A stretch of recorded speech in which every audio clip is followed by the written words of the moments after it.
यह व्याप्तं सर्वमिदं जगत् स्थावर जंगमं तामधेनु शिरसा वंदे भूत भवस्य मातरम। पर प्रयास ये करो कि आपके गांव का गोवंश गांव में रहे।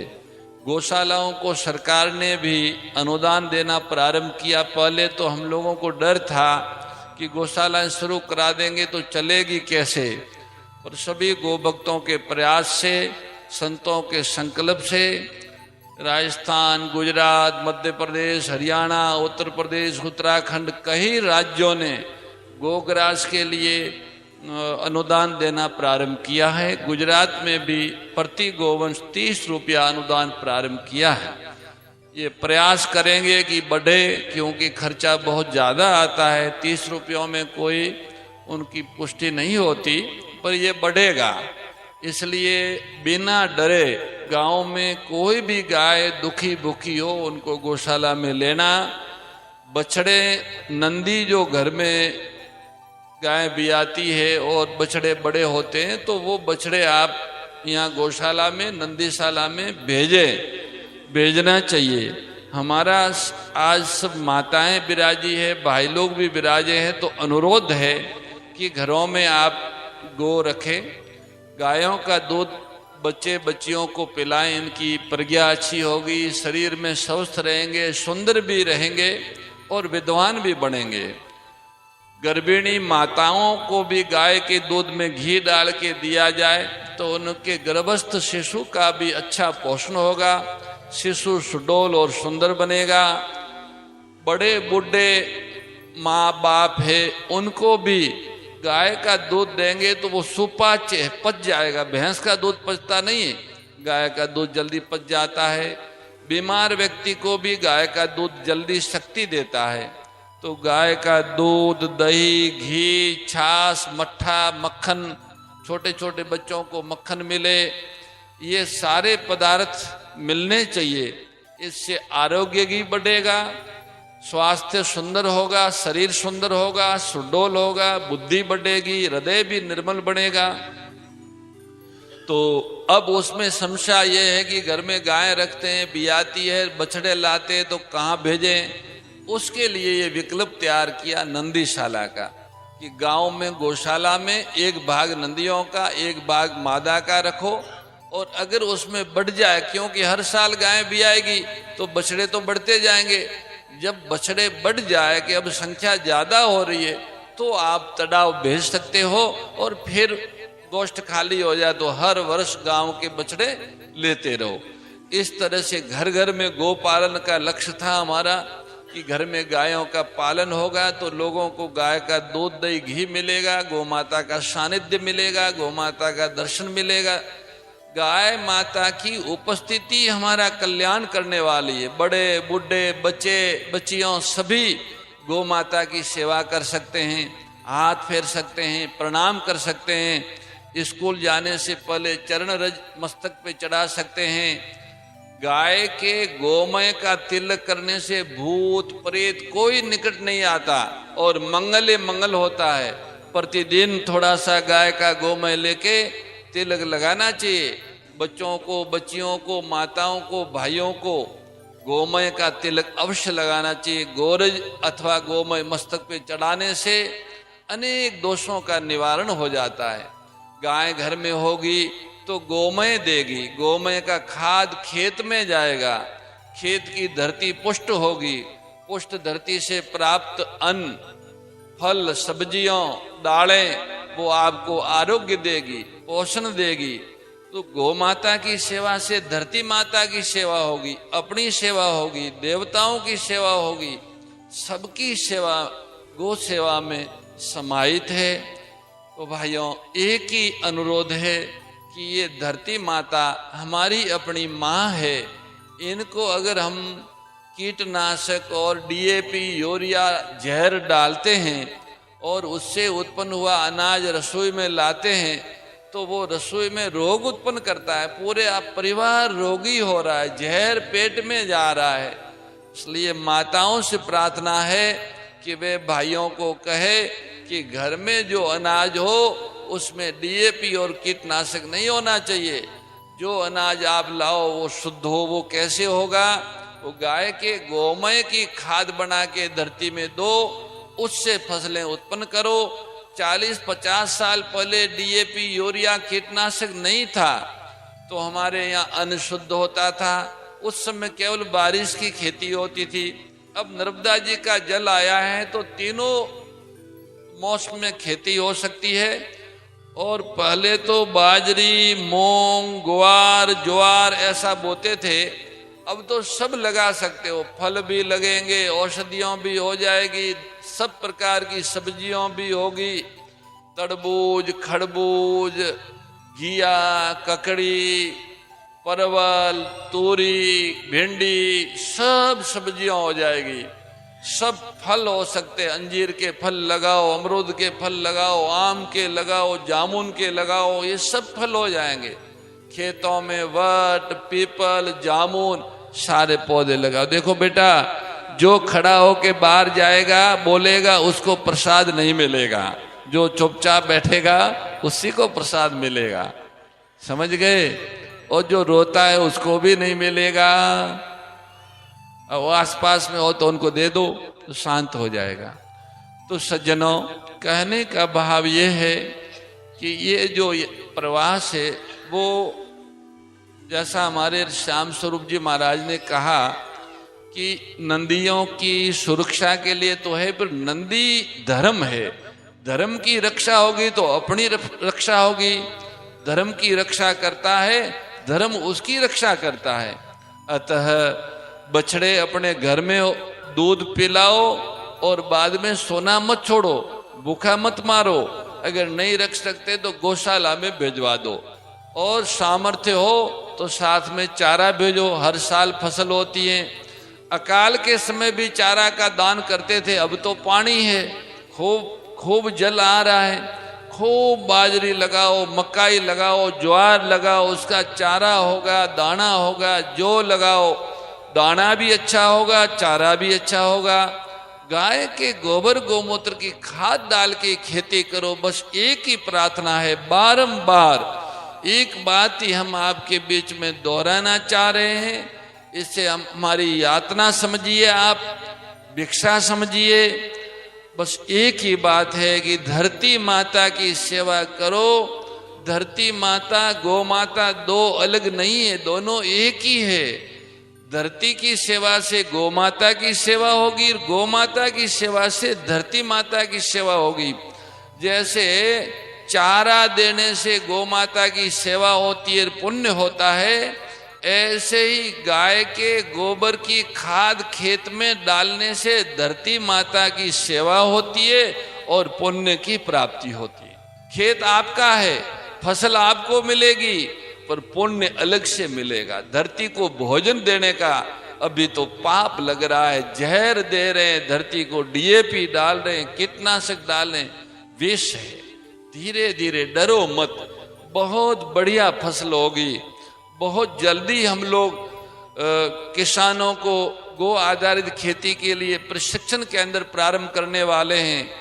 कल वियोग में बैठक होगी, उसके लिए आप ओजनवाड़ा से आसपास के गांवों से भी भाई लोग पधारना। वहां हम चाह रहे हैं कि वियोग में 32 एकड़ जमीन है, उसमें एक ट्रेनिंग सेंटर, एक प्रशिक्षण केंद्र खोलने का भाव है। जल्दी ही गाय के गोबर से कितनी तरह की खाद बनती है और कितनी वो प्रभावी है। जैसे डीएपी का 1 कट्टा आप 1 एकड़ में डालते हैं और धरती को भी जहरीला बनाता है, आपको भी रोगी बनाता है, 1500 रुपयों का खर्चा भी होता है। उस जगह आप 4 कट्टा गाय के गोमय की खाद, प्रोम खाद डालेंगे तो वो धरती को पुष्ट करेगी और वो 1200 रुपये में आप उससे भी अगर घर की गाय है तो बहुत कम खर्चे में तैयार हो जाएगा। नंदी गाय अगर घर में हुए, मादा से गाय से भी नंदी के गोबर में उर्वरा शक्ति ज्यादा है, धरती को पोषण देने वाली। इसलिए घर में खाद बनावे उसका प्रशिक्षण वियोग में देंगे तो लोग घरों में खाद बना दें और वो अपने खेत में डाल दें। एक नंदी का खाद 1 एकड़ जमीन को पुष्ट करता है। 1 एकड़ जमीन आप देखो, 3 मौसम में आप डीएपी ये बोर डालते हैं फिर भी जहरीला होता है, पर एक नंदी या एक गाय का गोबर आपकी 1 एकड़ भूमि को अगर व्यवस्थित तैयार करके खाद डालेंगे तो धरती पुष्ट हो जाएगी और खूब फसल होगी। तो भाई इतनी प्रार्थना है कि आप गऊ का दूध घी घर में परिवार में भोजन में उपयोग में लें और गोबर गोमूत्र की खाद से उत्पादित अन्न फल सब्जियों का उपयोग करें। आप सभी धर्मात्मा हैं, आपके घरों में गौ माता तो पहले से ही होगी, गीता जी भी होगी, रामायण भी होगी, तुलसी जी भी होगी। हमारी बालक बालिकाएं सभी गोवर्ती बने, सबको गो कृषि अन्न और गो दुग्धा अन्न मिले। गाय के दूध से प्रज्ञा बढ़ेगी, पढ़ाई में भी वो सफल होंगे और स्वस्थ भी रहेंगे। इसलिए उन्हें गोदुग्ध दो, धर्म शास्त्रों का संस्कार डालो। वे अगर बालक बालिकाएं ठीक होंगे तो वो भविष्य है समाज का, राष्ट्र का, सबका भविष्य वही है। हम लोगों ने तो चलो उम्र पार कर ली, 60-70 वर्ष के हो गए, पर जो नई उम्र के भाई लोग हैं वो दुर्व्यसन न करें, जहरीला भोजन न करें, अर्थात शुद्ध अन्न लें और अभक्ष्य भक्षण न करें। जैसे गुटखा वगैरह खा के आते बिगाड़ते हैं, छोटी उम्र वाले भाई बहन ऐसा नशा करते हैं तो उनके संतान में भी उसका दुष्प्रभाव पड़ता है। इसलिए भाइयों बच्चों, कोई बुढ़े हो गए हो तो अब उनसे कोई नहीं, उनका शरीर बिगड़ता है, आगे तो कोई बिगाड़ नहीं है। संभव हो तो वो भी छोड़ दें, पर कम से कम नई उम्र के लोग दुर्व्यसन में न फंसें, शुद्ध आहार लें और स्वाध्याय करें। ब्राह्मण घर में जन्म लिया हो तो आपको गायत्री का अधिकार है। गायत्री गौ माता की पुत्री और वेदों की मां है। गीता जी सभी के लिए, आप किसी भी हिंदू के घर में जन्म लो तो आपको रामायण और गीता पढ़ने का अधिकार है। गायत्री तो केवल विप्र कुल में ही पढ़ सकते हैं, पर रामायण गीता तो किसी भी कुल में जन्मे हुए भाई बहन सभी उसका स्वाध्याय कर सकते हैं। गायत्री मंत्र का जप तो पुरुष कर सकते हैं, पर गीता का जप तो सभी भाई बहन कर सकते हैं। और हरि शरणम छोटा सा, ये तो सब कर सकते हैं। गीता का अध्ययन पढ़े लिखे पहले नहीं थे लोग, अब जो हमारी बेटियां पढ़ी लिखी है तो घर में अपने माँ बाप सास ससुर को गीता का एक अध्याय सुनाओ। सुबह गाय के घी का दीपक करके सब बड़े बुड्ढों को बैठाओ और गीता जी का एक पाठ करके सबको सुनाओ। ऐसा करने से गीता माँ की कृपा होगी। गीता साक्षात गोविंद का रूप है। जिसके घर में गौ माता हो और गीता माता हो तो उस घर में दोनों ही समृद्धियां रहती, लौकिक और आध्यात्मिक, दोनों समृद्धि से परिपूर्ण रहते हैं। सज्जनों, आप सब बहुत समय से पधारे हो, बड़ी श्रद्धा और उत्साह से विराजे हैं। हम एक ही विषय बार बार कह रहे हैं कि गोवर्ती बनो। गोवर्ती बनो मतलब अपने उपार्जन का, हाँ बेटा, अपने जो उपार्जन हो रहा है खेतों में या व्यापार में, जहां भी उत्पादन हो उसका एक हिस्सा बिना दूध वाली गाय गौशालाओं में रहती उनके लिए निकालो। भोजन में, उपासना में, औषधि में गो दुग्धान और गो कृषि अन्न का ही उपयोग करो। इसका नाम गोवर्ती। भोजन में घी दूध लेंगे तो गाय का ही लेंगे, बाकी जानवरों का नहीं लेंगे। लुखी रोटी जिम लेंगे पर अन्य पशुओं का दूध घी नहीं खाएंगे, वो वास्तव में घी है ही नहीं। भैंस तो असुर है, असुरों की मां है। भैंस का दूध दही घी खाने से आसुरी गुण बढ़ते हैं। भैंस में जो आलस, प्रमाद, जड़ता, क्रोध, ईर्ष्या और स्वार्थ है, ये सारे दुर्गुण भैंस का दूध दही घी खाने वालों में आता है। भैंस की बुद्धि जड़ है, कहते नहीं अरे भैंस जैसा, तो भैंस जैसा मतलब आलसी, प्रमादी, स्वार्थी, भुल्लकड़, गंदगी प्रिय और क्रोधी, ये सब भैंस के दुर्गुण है। भैंस का दूध दही घी खाने से और भैंसों का पालन करने से भैंसों के लक्षण उस मनुष्यों में आ जाते हैं। इसलिए भाई, और जर्सी तो उससे भी खतरनाक है, वो तो साक्षात पूतना है। तो उसके तो जैसे पूतना जहर लगा के भगवान को चुंगाने आई थी, ऐसे ही इस जर्सी के दूध में विष है और मनोकायिक रोग पैदा होते हैं। इसलिए कांकरेज गाय इतनी सुंदर है, इतनी सौम्यवान, शौर्यवान, स्फूर्तिवान है, उसका दूध पियो, उसकी तरह स्फूर्ति आएगी, उसी की तरह सुंदर होंगे, उसी की तरह बुद्धि बढ़ेगी। इसलिए भाई गोवर्ती बनो। बच्चों को ऐसा पशुओं का दूध मत पिलाओ, भैंसों का। जैसे बच्चों, भैंस का दूध कोई पियोगे कि नहीं पियोगे? भैंस का दूध कौन कौन नहीं पिएंगे? हाथ ऊंचा करो। ठीक, भैंस का दूध कौन कौन नहीं पिएगा? हाथ ऊंचा करो। पीछे वाले भैंस का दूध नहीं पिएंगे, तुम्हारे पास बैठे ये भैंस का दूध पिएंगे? भैंस का दूध क्यों पीते हो? अब बताओ, गाय का दूध कौन कौन पिएगा? हाथ ऊंचा करो। वाह वाह, गाय के दूध वाले ज्यादा है, भैंस वाले कम है।